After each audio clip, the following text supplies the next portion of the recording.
रात का समय था। अजय अपने नए अपार्टमेंट में अकेला था। घर पुराना, सुनसान और भूतिया लग रहा था। दीवारों पर धूल और खुरदराहट भरी थी।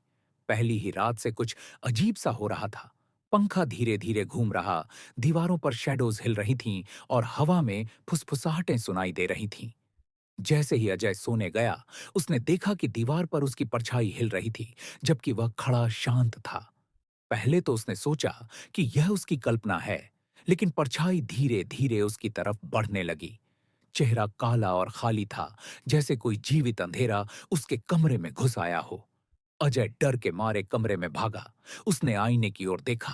परछाई अब उसकी ही तरह दिख रही थी, पर आंखें पूरी तरह खाली और काली थीं। होंठ हिल रहे थे, बिना आवाज के। कमरे के चारों तरफ फुसफुसाहटें आईं।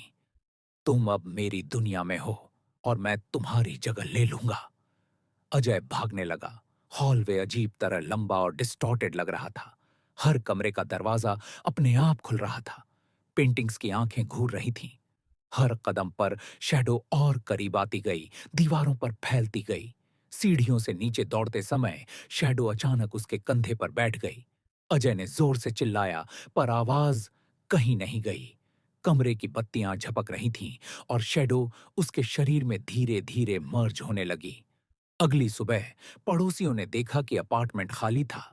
बिस्तर पर सिर्फ उसका फोन और जूते पड़े थे। दीवारों पर बनी नई परछाई अब सिर्फ अजय जैसी नहीं थी, बल्कि अंधेरे का असली रूप, जो हर रात नए शिकार की तलाश करता है। कुछ दिन बाद अजय की बहन ने उसके बारे में जानने के लिए कमरे में कदम रखा। उसने सुना, कोई फुसफुसा रहा है। धीरे धीरे उसकी नींद टूट गई।